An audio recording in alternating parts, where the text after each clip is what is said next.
سبحان الذي أسرى بعبده ليلا من المسجد الحرام إلى المسجد الأقصى الذي باركنا حوله لنريه من آياتنا إنه هو السميع البصير أشهد أن لا إله إلا الله وحده لا شريك له وأشهد أن محمدا عبده ورسوله اللهم صل وسلم وبارك على حبيبنا وشفيعنا محمد أشرف الأنبياء والمرسلين وعلى آله وصحبه أجمعين والتابعين لهم بإحسان إلى يوم الدين أما بعد فيا عباد الله اتقوا الله وتزودوا فإن خير الزاد التقوى فقد فاز المتقون. Sidang jemaah Jumat saudaraku yang dikasihi Allah Subhanahu wa Ta'ala. Khatib terlebih dahulu ingin berpesan kepada diri khatib sendiri dan kepada sidang jemaah sekalian agar marilah sama-sama kita bertakwa kepada Allah Subhanahu wa Ta'ala dengan mentaati segala perintahnya dan wajib meninggalkan setiap larangan maupun tegahannya. Pada hari yang mulia ini juga marilah sama-sama kita memperbanyakkan salawat ke atas baginda Nabi Muhammad sallallahu alaihi wasallam. Khatib pada hari ini akan menyampaikan khutbah yang bertajuk Isra Mi'raj, Kembara Penuh Hikmah. Jemaah Jumat yang dirahmati Allah Subhanahu wa Ta'ala, segala pujian kita rapatkan kehadirat Allah Subhanahu wa Ta'ala karena kita masih dikurniakan keafiatan untuk bertemu dan beribadah di rumahnya pada saat ini. Detik ini juga kita telah pun memasuki bulan ke-7 dalam kalender tahun Hijrah atau dinamakan sebagai bulan Rejab. Banyak peristiwa yang tercatat dalam bulan ini yang mengesankan jiwa umat Islam di seluruh dunia. Seperti peristiwa penghijrahan buat kali pertama umat Islam daripada Makkah ke wilayah Habsyah, tercetusnya peperangan Tabuk, meninggalnya pengasas mazhab Syafi'i yakni Imam Syafi'i pada tahun 150 Hijrah, pembebasan kembali Baitul Maqdis oleh tentera Islam di bawah kepimpinan Salahuddin Al-Ayyubi, karena berlaku peristiwa Nabi sallallahu alaihi wasallam menerima perintah Allah Subhanahu wa Ta'ala secara langsung. Menurut bahasa, Isra bermaksud memperjalankan seseorang di waktu malam, manakala perkataan Mi'raj pula bermaksud laluan ke atas atau tangga yang dilalui oleh baginda Rasulullah sallallahu alaihi wasallam daripada Baitul Maqdis ke langit yang pertama dan seterusnya. Manakala dari segi istilah pula, Isra merupakan perjalanan Nabi sallallahu alaihi wasallam daripada Masjidil Haram di Makkah menuju ke Masjidil Aqsa di Palestina. Seterusnya, istilah bagi kata Mi'raj pula adalah perjalanan Nabi sallallahu alaihi wasallam daripada bumi menuju ke Sidratul Muntaha, yaitu langit ke-7 yang merupakan tempat tertinggi. Allah Subhanahu wa Ta'ala berfirman dalam surah Al-Isra ayat 1, A'udzu billahi minasyaitonir rajim. Subhanalladzi asra bi'abdihi lailan minal masjidil haram ilal masjidil aqsa alladzi barakna hawlahu linuriyahu min ayatina innahu huwas sami'ul basir. Yang bermaksud Maha suci Allah yang telah menjalankan hambanya yakni Muhammad pada malam hari dari Masjidil Haram di Makkah ke Masjidil Aqsa di Palestina, yang kami berkati sekelilingnya untuk memperlihatkan kepadanya tanda kekuasaan dan kebesaran kami.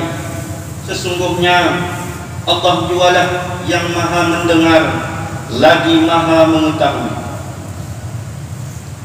Sebelum peristiwa Isra dan Mi'raj, Nabi SAW ketika berdakwah di kota Makkah telah diuji oleh Allah Subhanahu wa Ta'ala dengan kehilangan dua insan tersayang, yaitu istri baginda Siti Khadijah dan juga bapa saudaranya Abu Talib, serta mendapat penindasan dari kaum Quraisy. Bagi menghilangkan kedukaan tersebut, Allah Subhanahu wa Ta'ala telah mentakdirkan dengan kuasa dan izinnya juga berlakulah peristiwa Isra dan Mi'raj. Peristiwa ulung ini merupakan tasliyah, yakni hiburan daripada Allah Subhanahu wa Ta'ala bagi merawat kedukaan baginda Rasulullah sallallahu alaihi wasallam, sehingga tahun tersebut digelar sebagai Am al-Huzn, yang bermaksud tahun duka cita. Jemaah-jemaah yang dimuliakan Allah Subhanahu wa Ta'ala, kisah perjalanan baginda Rasulullah sallallahu alaihi wasallam ini telah menjadi perdebatan sekian lama lantaran ianya disifatkan sebagai mencari adat, yakni satu mukjizat. Peristiwa ini secara langsung menguji keimanan orang yang mengaku beriman kepada Nabi sallallahu alaihi wasallam. Ujian keimanan terhadap perkara-perkara gaib dengan perjalanan yang hanya mengambil masa sebahagian malam tanpa peralatan atau jentera modern yang tidak dapat digambarkan oleh akal manusia. Namun semua itu bukanlah sesuatu yang mustahil bagi sifat Allah Subhanahu wa Ta'ala. Firman Allah Subhanahu wa Ta'ala dalam surah Al-Isra ayat 6, A'udzu billahi minasy syaithanir rajim. Wa idh qulna laka inna rabbaka ahata bin-nas wa ma ja'alna ar-ru'ya allati araynaka illa fitnatan lin-nas wasyajaratal mal'unata fil Qur'an wa nuqawwibuhum fama yaziduhum illa tughyanan kabira, yang bermaksud, dan tiadalah kami menjadikan pandangan pada malam Mi'raj yang telah kami perlihatkan kepadamu wahai Muhammad melainkan sebagai satu ujian bagi manusia. Dan demikian juga kami jadikan pokok yang dilaknat di dalam Al-Quran, dan kami beri mereka takut, yakni dengan pelbagai amaran. Maka semuanya itu tidak menambahkan keimanan mereka, melainkan dengan kekufuran yang melampaui. Jemaah-jemaah yang dirahmati Allah Subhanahu wa Ta'ala, menelusuri peristiwa Isra dan Mi'raj, terdapat 3 peristiwa penting sebagai penanda aras keimanan dan ketakwaan seseorang hamba kepada Allah Subhanahu wa Ta'ala. Yang pertama, kewajiban solat fardu 5 waktu. Baginda Rasulullah sallallahu alaihi wasallam telah menerima perintah salat fardu secara langsung daripada Allah Subhanahu wa Ta'ala tanpa melalui perantaraan. Ini menunjukkan bahawa keistimewaan dan kelebihan ibadah salat berbanding ibadah yang lain. Salat merupakan tiang agama dan ianya merupakan ibadah yang paling mulia berbanding dengan ibadah-ibadah yang lain. Oleh kerana itulah kewajiban ibadah salat diperintahkan secara langsung kepada Rasulullah sallallahu alaihi wasallam tanpa melalui perantaraan malaikat Jibril alaihi salam. Bertepatan dengan sabda Rasulullah sallallahu alaihi wasallam dalam sebuah hadis hasan sahih yang bermaksud, pokok segala urusan adalah Islam, tiangnya adalah salat, dan kemuncaknya adalah berjihad. Hadis riwayat Imam At-Tirmidzi. Sementara itu, Dr. Yusuf Al-Qardawi juga turut berkomentar di dalam bukunya yang bertajuk Al-Ibadah bil Islam.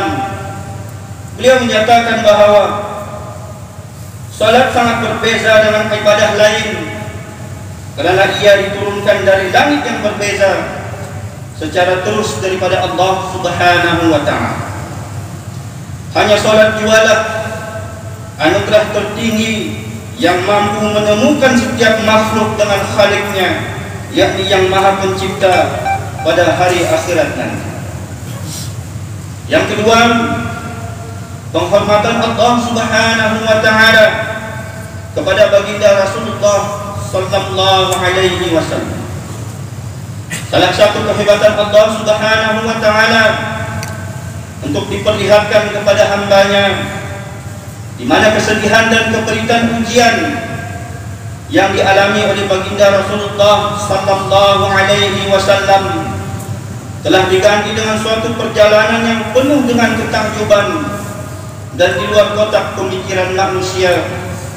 Juga ia sebagai tanda kasih Allah Subhanahu wa ta'ala terhadap baginda Nabi Muhammad sallallahu alaihi wasallam.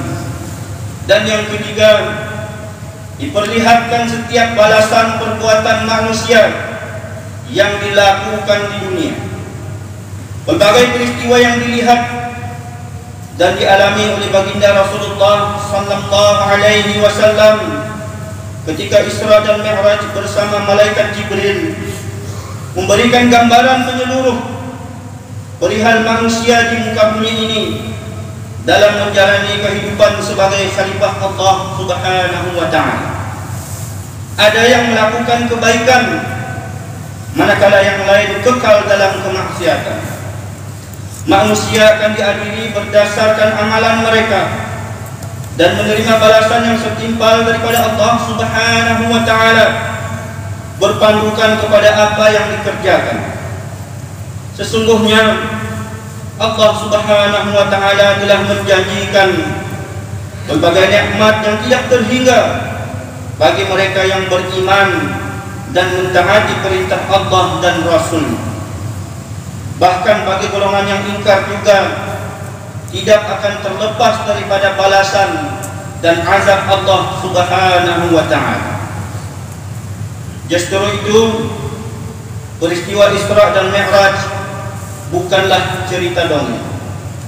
Jauh sekali andai ada yang mendakwa ianya satu rekaan palsu semata-mata. Ianya telah disebut dan diisyaratkan di dalam Al-Quran seperti mana firman Allah Subhanahu wa ta'ala dalam surah An-Najm ayat 12 yang bermaksud, jika demikian, patutkah kamu hendak membantahnya mengenai apa yang telah dilihatnya? Kesimpulannya, demikianlah antara berbagai hikmah dan pengajaran yang dikupas dan diuraikan oleh para ulama dalam meneliti peristiwa Isra dan Mi'raj melalui kitab sirah yang muktabar. Masyarakat Islam sewajarnya mengambil ibrah di sebalik peristiwa ini untuk diaplikasikan dalam kehidupan sehari-hari. Barakallahu li wa lakum bil Qur'anil 'azim wa nafa'ani wa iyyakum bima fihi minal ayati wa dzikril hakim wa taqabbala minni wa minkum tilawatahu innahu huwas sami'ul 'alim. Aqulu qawli hadza wa astaghfirullahal 'azim li wa lakum ولسائر المسلمين والمسلمات والمؤمنين والمؤمنات الأحياء منهم والأموات فاستغفروه إنه هو الغفور الرحيم.